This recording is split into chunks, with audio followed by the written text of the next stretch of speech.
After Yom Kippur, we should make the sukkah, but we should complete the entire thing right after Yom Kippur, the night Amatzah Yom Kippur. Chaim Arizal says that it is a mitzvah to give tzedakah erev sukkos, and it was his custom to distribute all the tzedakah he had amassed on erev.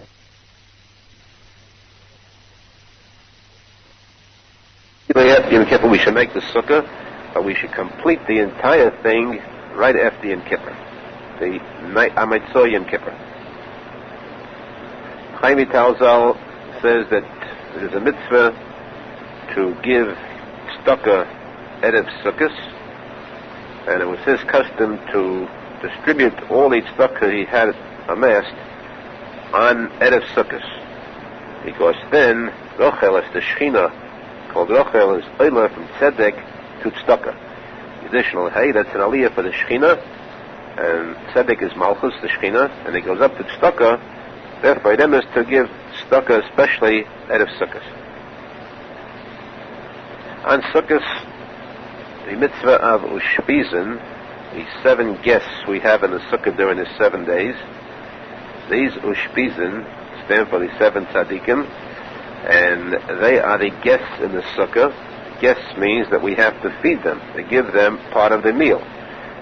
This chelik of the ushpizin a person should give to the poor.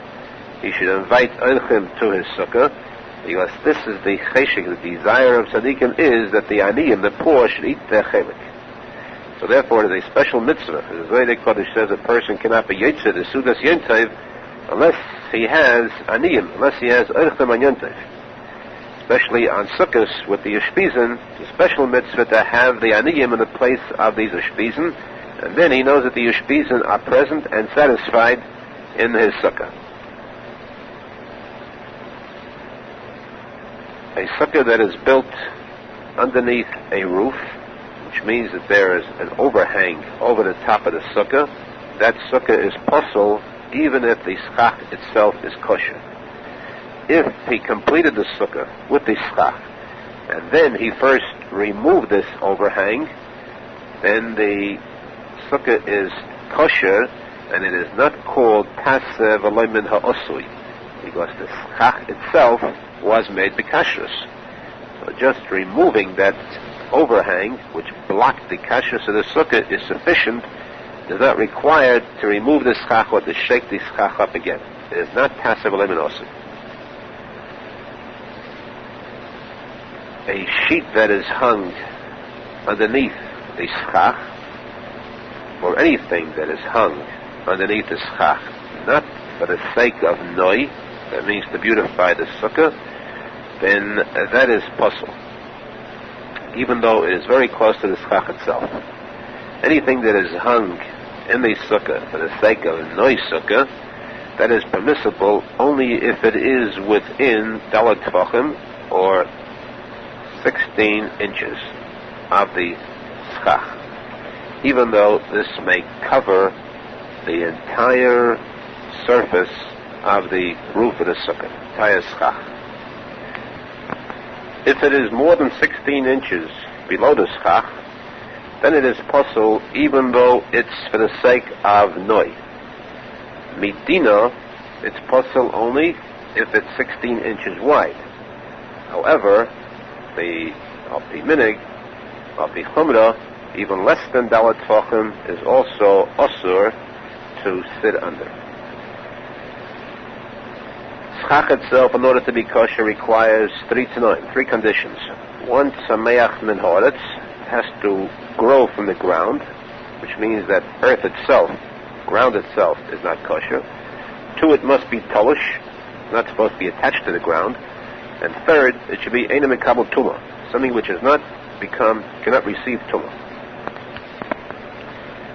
2, you're not supposed to place on top of the schach to keep it down any item which is mekabel tumah, like a keli, like an item of metal. Only ordinary pieces of wood which are not kelim and not mekabel tumah. It is permissible to tighten the sukkah, strengthen the sukkah, to make the sukkah with nails, a sukkah that has walls made of boards, with nails made of iron, because the schach does not rest upon them. Therefore, though these nails might be mekabel tumah, still, since the schach does not rest upon them, it is permissible to use them. Boards as schach, less than dalat tvachim, are also, that is even less than dalat tvachim, are also forbidden to use because of two gezedas. One, the gezedas tikra, that means we are afraid that this sukkah will no longer be called a sukkah, but a regular house. A house is made with boards. And secondly, because we are afraid that perhaps he might make them so close together that no rain will be able to come down. And a sukkah must be made so where rain could come in. However, b'shasat chak, when there's nothing else to be used for schach, it is permissible to use boards even if these boards are dalat tvachim. However, it is a suffix whether a bracha can be said. If the boards are less than dalat tvachim wide, then b'shasat chak, it is permissible to use them and to say a bracha on them. To place the schach on boards that are less than dalat tvachim is permissible. You have to have something to hold the schach up. You may use boards that are less than dalat tvachim because they are not mekabel tumah. The walls of the sukkah are kosher no matter what they are made of. They can be made of anything. However, the Bach says that they should not be made of anything which is posel midaraisa. The Gra explains the reason, because we do not want to place schach on that which is posel. Perhaps he might take from that and use that as schach too. The Yediot Abba and the Chidozal write that there is no chash in this whatsoever. It is permissible to make the walls of anything. L'chadchila, the din is that the schach must be made in such manner whether it is loose enough to be able to see the stars through them. At Yetz Chaim it says that the reason is because the stars are the shefa of the Chassidus. The Zohar Kodesh says that tzadikim nimshelu lekechovim. Tzadikim are like kechovim, which means that tzadikim too are the ones that are mashpia the Chassidus. So being close to a tzadik emes is the main source, the main mocker for receiving these Chassidus. The Yishari Tshuva and Mishnah Bruda, Moshe Feinstein say that the Eved, if it's impossible to take off part of the schach, and the schach is so thick that not only can the stars not be seen, but even rain cannot come through, to the Eved it is kosher. The chatchila though, the schach should be made loosely enough to have rain come through, and even to be able to see the stars through them. If there is schach posel schach in the middle of the sukkah, across the entire length of the sukkah, then if it is 4 tefachim wide, this posel the whole sukkah, because it divides the sukkah right through the center, and you have only 2 walls on each side, which makes it a posel sukkah. If this schach posel is on one side, the extreme side of the sukkah, then it is kosher until dalad amis, because we say up till dalad amis we say deifen akuma, that this schach is not actually the schach, it is the wall against which the schach is leaning. It's a bent wall, bent over onto the sukkah. The deifen akuma is kosher only until up to, but not including dalad amis. If there is dalad amis of schach posel on one side of the sukkah, it posel the sukkah. L'chadchila though, he should not sit beneath schach posel unless it is less than 3 tefachim. Then he may sit underneath it too. Of course, the chatchila, it is better not to sit under any schach posel, to select the place where the schach is entirely kosher. But better still to have the entire schach of the sukkah kosher.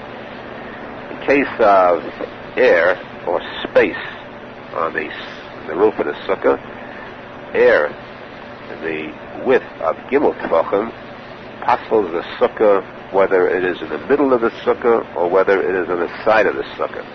Gimel Tvachim is 12 inches, and you cannot sit under this open space at all, even if it is less than Gimel Tvachim, except for tiny holes with tiny bits of space, which naturally is the nature of schach.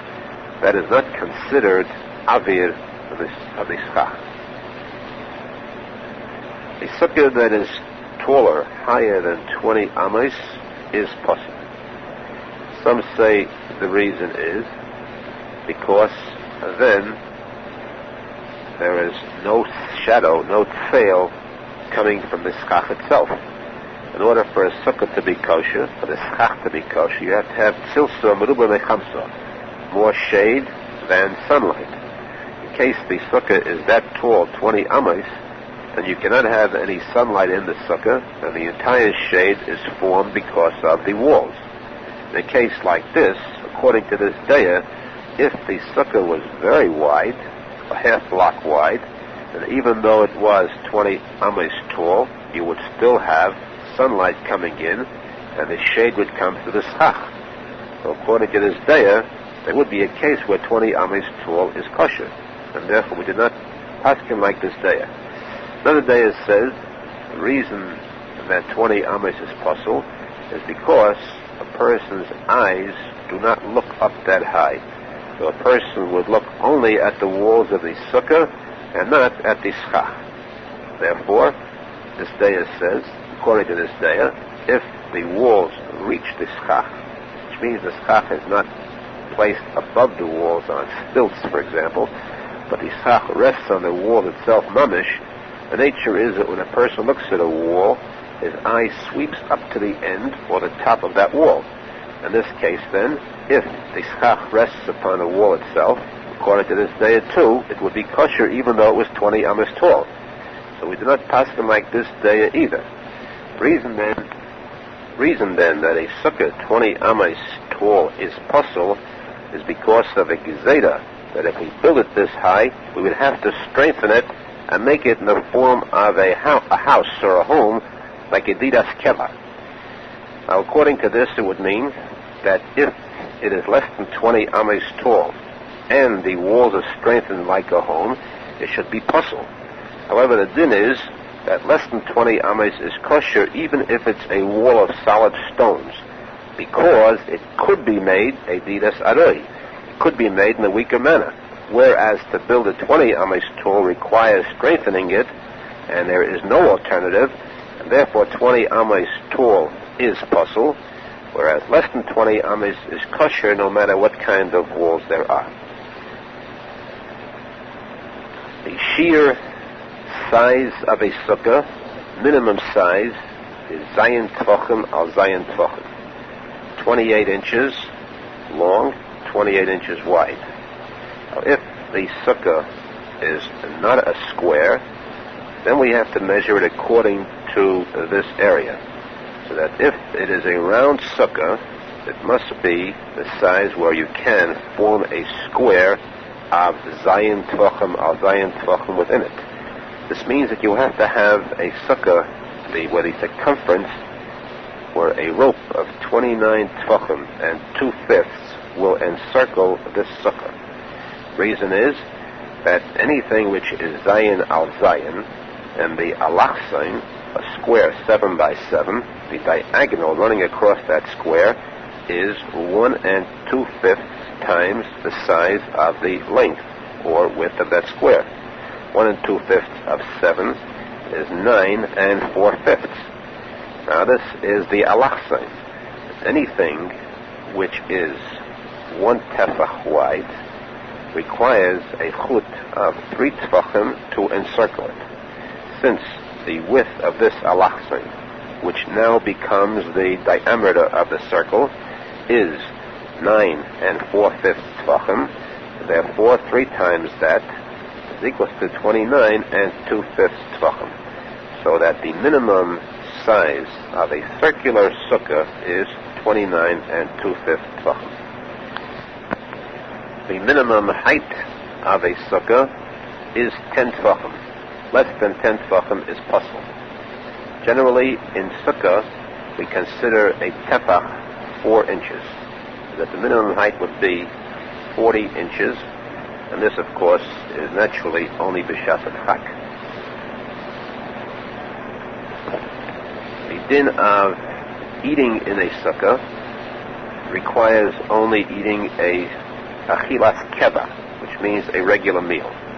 It is permissible to eat an achilas aroi outside of the sukkah, and this applies even to a Talmud Chacham, which means that though the Gemara says that anybody who does not drink even water outside of a sukkah is meshubach, is to be praised, if a Talmud Chacham does drink water outside of a sukkah, or achilas aroi, meaning fruit outside of a sukkah, he is not considered a kal because of this. However, on the first day of Sukkot, since it is mid-Araisa, it is advisable for a person to at least try to avoid eating or drinking anything outside of the sukkah, at least on that first day. B'kviyus, there are many achreinim who hold that it is a sudas keva to actually sit down and eat a meal, and even a dairy meal, a light dairy meal, fish or cheese or so forth, is forbidden outside of the sukkah, except fruit. Only the Chai Adam is machmir in this, even in eating fruit. That is the keva. Now, in all these cases of sudas keva, we are speaking about cases where no bread is eaten, naturally. If there is bread eaten, then it has a chiyuv of sukkah. If a person eats cake in the sukkah, if he eats more than a kebeya, then he should make a bracha leishev sukkah and sit in the sukkah for a while. This way he is yotzer, when he has kavona with the leishev sukkah to cover both the cake and the sitting in the sukkah. According to the Gedor, it is possible that there is a chiyuv to eat a meal in the sukkah every one of the 7 days of Sukkot.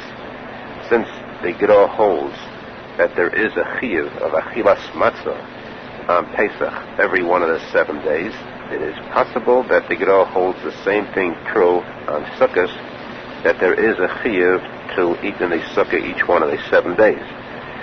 Now, since the Gemara says that sukkah is similar to achilas matzah, we learn the mitzvah of sukkah from Pesach. Therefore, a person should not eat on the first night of Sukkot until it is definitely dark, until it is vadai laila.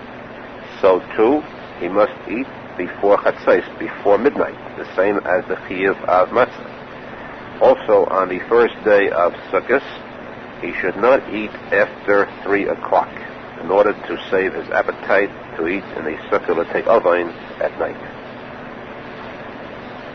The chiyuv of eating in the sukkah, the real chiyuv eating in the sukkah all 7 days, is only with bread that is the size of a kebeya, the size of an egg. Only the first night there is a chiyuv to eat when the bread is only the size of a kazayas, the size of an olive, because the first night is midanaisa. Therefore, al pi din, it is possible to avoid eating in the sukkah the entire 6 days after the first day, even on Shabbos. Because on Shabbos, a person could be yotzer the meal with a kazayas of challah, with the eved. Therefore, he could be eating outside of the sukkah. He wouldn't have the actual chiyuv of sukkah in the Sudas Shabbos. This, of course, is the halacha. I might say, naturally, a person should not try to avoid chas v'sholom the mitzvah of sukkah. On the contrary, you should strive for the sake of the zechiyah, the zchus, of fulfilling this great mitzvah of sukkah, which is begimatria, the shiluv of the Shem Havaya Adna. If it rains on Sukkot, chas v'sholom, then he is potter from the sukkah. However, if it rains chas v'sholom on the first night of Sukkot, then the din is that he should make Kiddush in the sukkah and say the bracha shehachianu. Also, he should wash, make a maitzi, and eat a kazayas in the sukkah. Then he should complete his meal in his house, including benching after the meal. However, at the time when he washes for the meal, he should have kavanah in mind that he is going to eat in his house. In reference to the bracha leishe basukah, though, there is a machlekes hapaiskim. Most of the shainim hold that he should say the bracha leishe basukah on the first night, though it is raining. Seems so too from the Ramah. Yishari Tshuva writes that befedish he should say the bracha.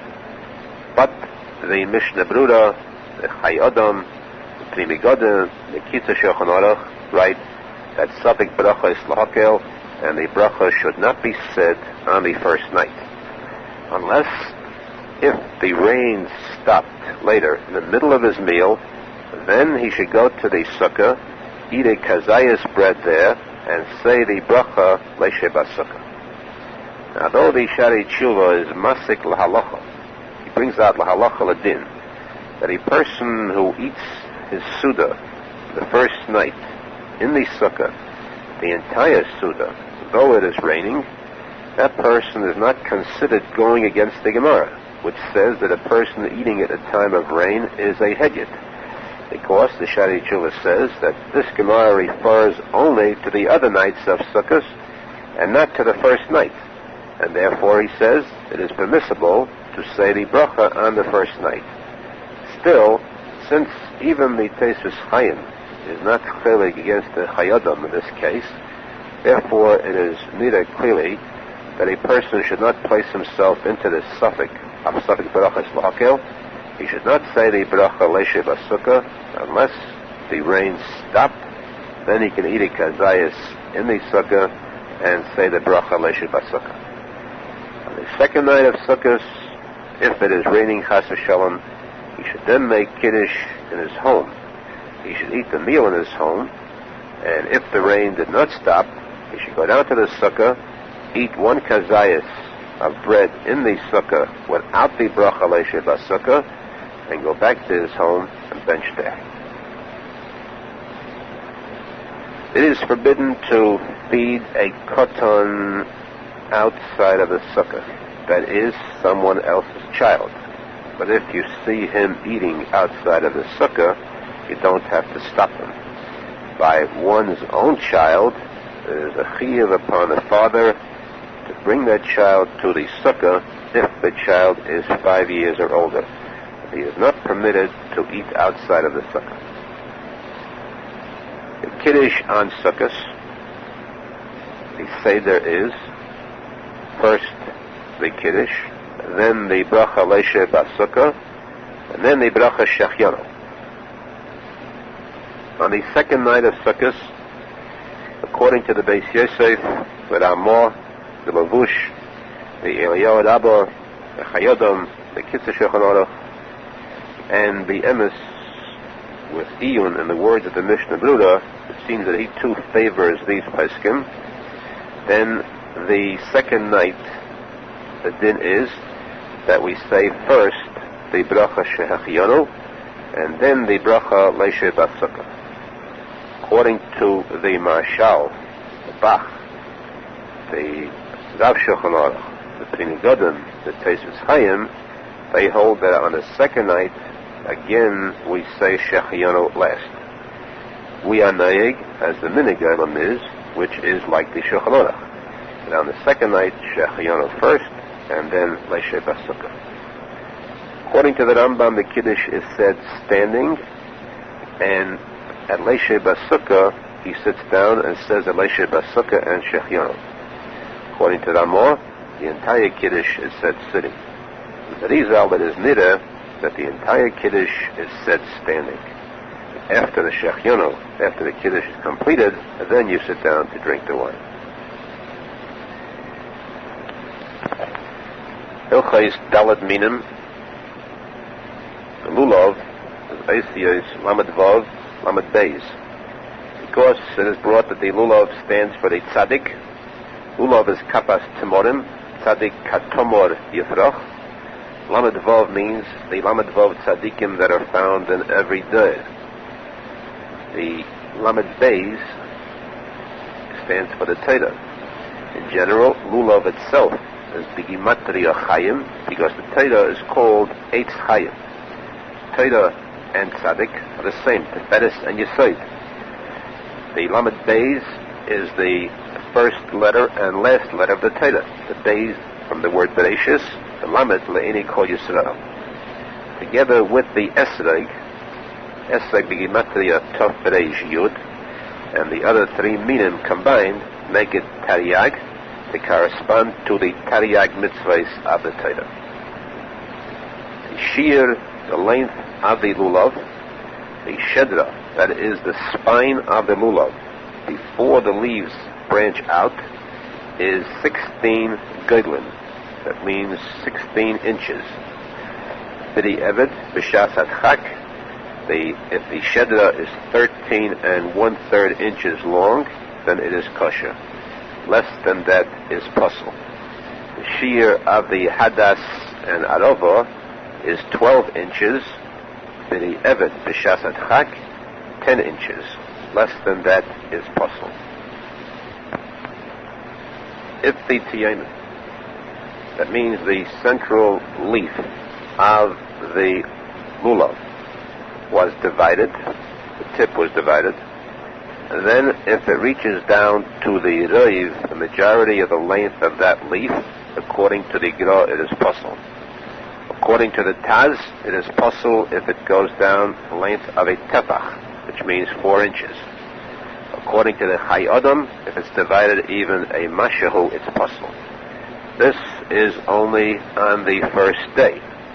The rest of the days of Sukkot, then it is kosher if it is divided up to a reiv.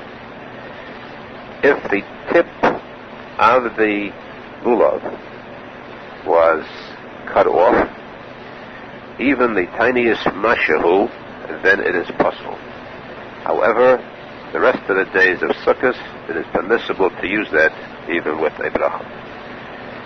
On the first day too, b'shas hadchak, we can be samach on the gra that if the tiyamis was divided until the reiv, it also may be used. The hadas that was cut off, or the tip of the hadas was cut off, if it is the leaf that's cut off on top, then it is kosher l'chol hadayas. But if the wooden part of the hadasim was cut off, was chopped off, the top, even a mashahu, according to the Rambam, the Rif, the Rosh, and the Ramban, it is kosher. But the Ravid says that in his Beis HaMedrash, they received a message for Ruach HaKodesh, which means through Kabbalah, that it is possible, and this is the halacha even for one of the 3 hadasim. The tip is chopped off, it is possible. Same thing holds true with the arava. If the tip of the arava, meaning the wooden part of the arava, was niktam, it is possible. The hadasim have to be mishulashim, that means 3 leaves parallel to each other, at least the length of the reiv of the hadas. Since the hadas is 12 inches long, and it requires at least 7 inches of the length of the hadas to have them be mishulashim. These 7 inches may be all at the bottom of the hadas, the lower part of the 12 inches, or at the top. In either case, if there is a reiv of the hadas mishulashim, it is kosher. The shear of the size of the esrog is at least kebeya, the size of an egg. If it is less than the size of an egg, the esrog is possible. There are days that now the eggs are niskatnu. Today's eggs are smaller than they used to be. Therefore, these days hold that the size of an esrog should be the size of 2 eggs today. A murkav, an esrog which is a hybrid, is not considered an esrog at all, and therefore is naturally possible. The mitzvah midaraisa by esrog is that it should be hadar, 3/8 hadar, and Therefore, if there are spots over the riv of the esrog, the majority of the esrog, then that esrog is puzzle. If the spots are only in the miyat of the esrog, this is kosher. This is only on the lower part of the esrog. On the chaitam, that's the nose of the esrog, then even a kolshehu, any spot, makes it puzzle. This chaitam, this nose part of the esrog, according to the Rambam, means mamish directly under the pitum. However, the Rav poskim achelik, they hold that the chaitam means from the shipua. It means the upper part of the esrog where it slants sharply towards the pitum. This din of a spot on the chaitam being puzzle is only if it can easily be seen with the eye. But if it requires close examination, even though it is then seen, it is considered kosher. If the pitum is missing, that is, if it has broken off, then the esrog is still kosher. However, if the pitum was broken off, plus part of the wooden section in which the pitum rests, then it forms a hole, then the chadchila, this is possible. Same thing holds true with the uketz. That is the bottom part of the esrog. If around it, above the hole, part of the wood is missing, it is still kosher. But if sunken into this hole, part of that wood of the uketz is missing, it is possible. The color of an esrog is yellow or gold. An esrog that is green is kosher only if this is an esrog which in time will turn to gold. We can recognize whether this green esrog will become gold only if we see that part of it has begun to change to a yellowish color. If it is green entirely, it is a suffix whether this will ever change, and it is not kedai to use it. It is forbidden for an isha or a katan to bind the lulav, to make the knots on the lulav. This is only in the lower kesha, the kesha that binds the lulav with the hadassim and the aroves. The other three ksharim on top are permissible to be made by anyone. The top kesha should be made to allow at least a tefach of free movement from the top of the lulav. In other words, 4 inches of free space, which should not be bound to allow for the na'anuim. In the bracha, making the bracha, and in general during the na'anuim, one should hold the lulav with the shedra facing him, the spine of the lulav facing him, the 3 hadassim to the right side, and 2 aravais to the left. The lulav should be held in the right hand, and the esrog in the left. The person who is left-handed should hold the lulav in his left hand and the esrog in his right. The sfaradim hold that always, in all cases, the lulav is in the right, even if he is left-handed. Altogether, there should be 4 ksharim on the lulav. 1 on the bottom that binds the lulav together with the hadassim and aravos, and 3 above that, again leaving a tefach at the top of the lulav open. When he takes the lulav and esrog, the bench with the seder na'anuim, the mechaber, the yosef, the shari tshuva, and the chayadim, the Tezus Chaim say that he must take the lulav first in his hand, and then the esrog. When he replaces them, when he's finished, he puts back the esrog first, and then the lulav. In no case is he allowed to hold the lulav and the esrog in the same hand.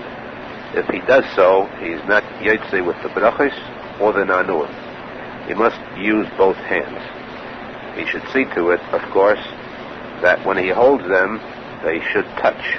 The esrog should touch the lulav when he holds them with both hands, because they stand for the 4 osiyos, the 4 letters of Hashem's name. He should not cause any pirut chas v'sholom. So too, should a person take off any rings or any kind of chatzitza from the hands, there should be no chatzitza between the hands and the lulav and esrog. The seder of the na'anuim, according to the Arizal, Arizal says first that the bracha on the lulav and esrog a person should make in the sukkah, not in the shul. Seder Avdina Anuim, the order is, according to the Arizal, Dorim, Safin, Mizrach, Mala, Mata, Marav, which means when he faces the Oren Kodesh, if it is east, then the Seder would be right, then left, then forward, then up, and down, and back. In doing it to Maidav, or to back, he does not turn around to face the Maidav. He stands facing Mizrach and does it, shakes it to Maidav over his shoulder, over the right shoulder. The person should be medakdek very much in the morning to carry the Dalad Minim with him to shul.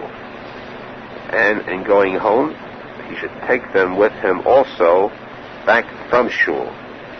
This is the inyan of the tzachon, or victory, the Zohar Kodesh speaks about.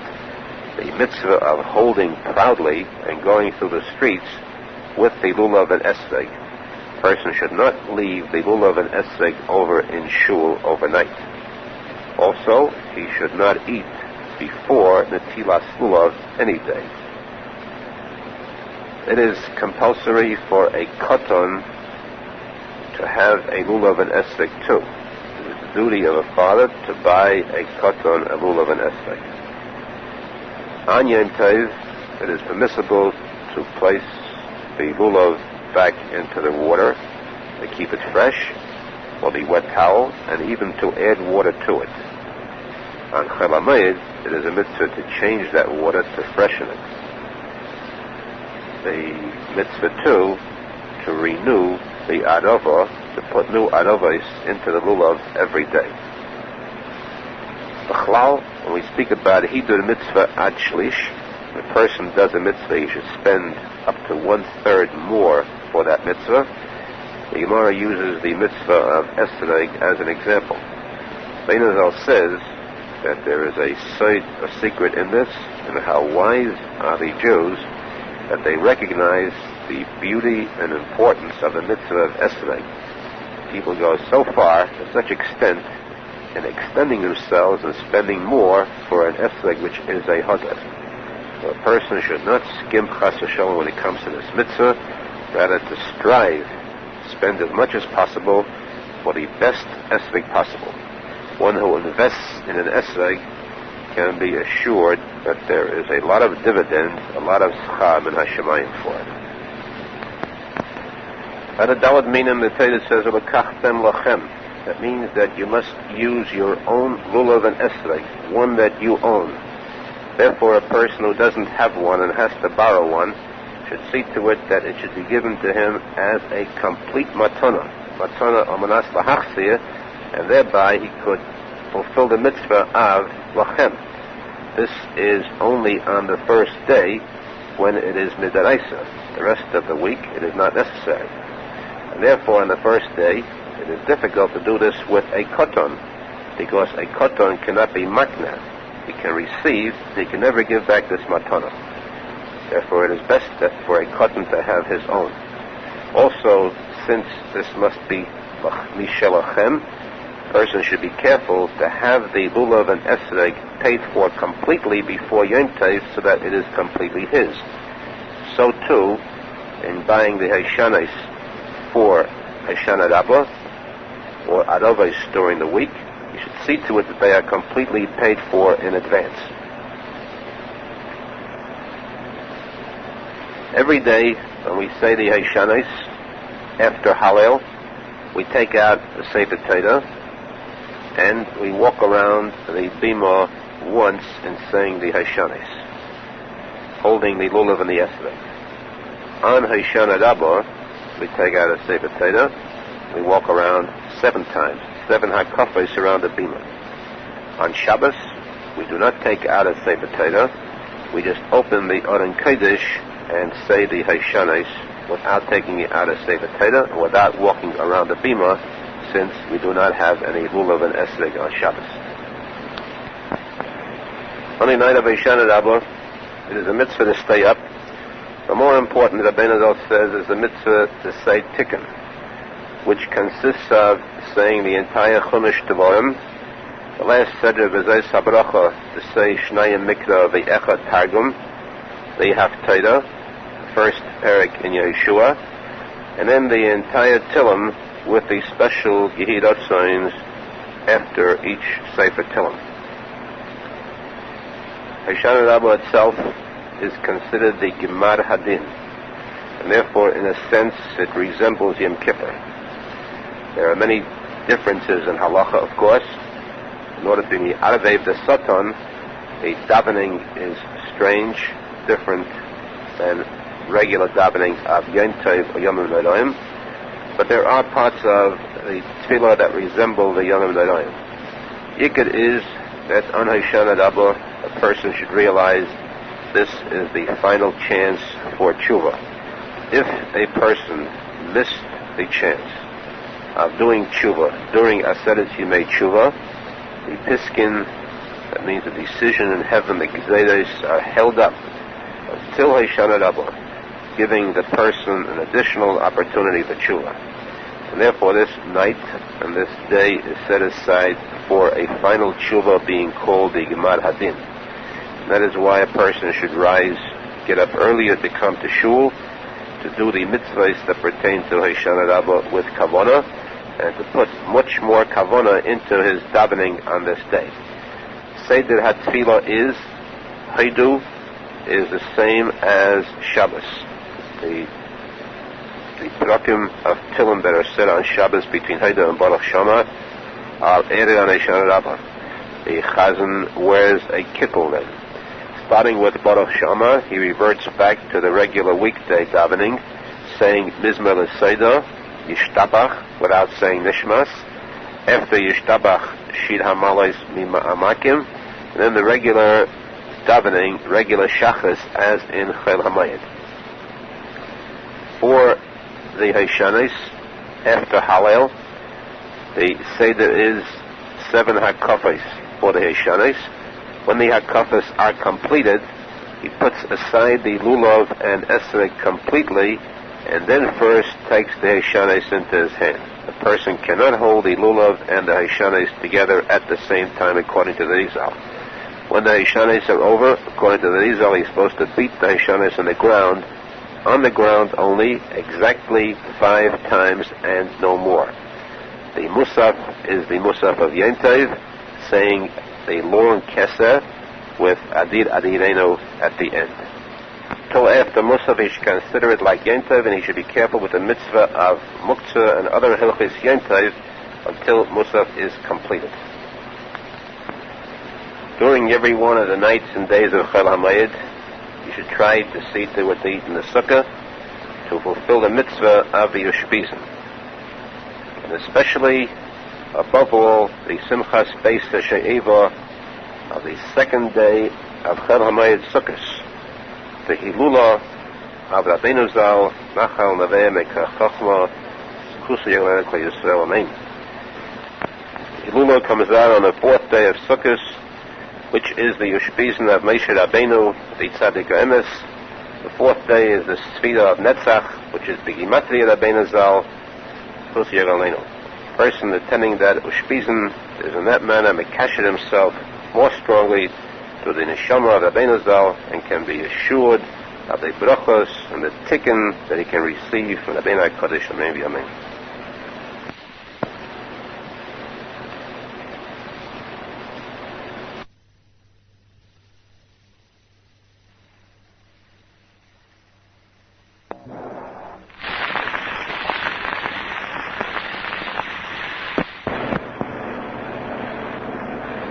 Hemshech Hilchai Sukkah Shmini Atzeres Simchas Torah.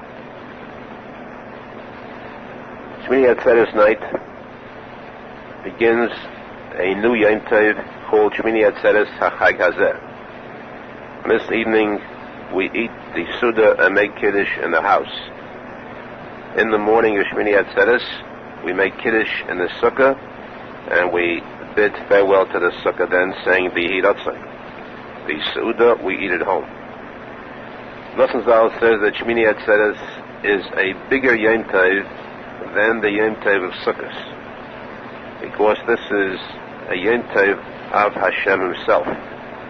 Due to the fact that the month of Tishrei is devoted primarily to Yom Tovim, beginning with the Rosh Hashanah, going through Aseret Yemei Teshuva, Yom Kippur, the days between Yom Kippur and Sukkot, the preparation for the making of the Sukkah, the buying of the Daled Minim, then the mitzvah of Sukkah itself.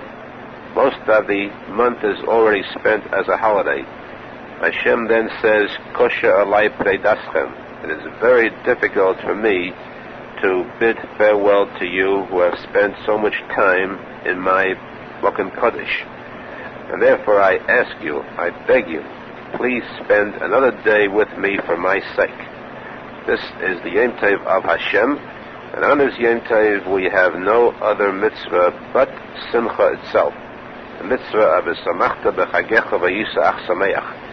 To be pure in Simcha b'kedusha u'tara. On Shmini Atzeres, it is customary to go hakafas on the night of Shmini Atzeres, and the next morning we lay in Aser Ti Aser, because this deals with the mitzvah of tzedakah. Since this is the Zman Chag HaOsif, when a person reaps a harvest, this is the time that he should think about giving tzedakah to the aniyim. Therefore, this parsha is read. The Yizker Tefillah is said before Musaf, and for Musaf we have the Tefillas Geshem. Before the Shemona Esrei, the Chazan announces Mashiv Haruach Umedet HaGeshem, and we start saying Mashiv Haruach at the Tefillas Musaf.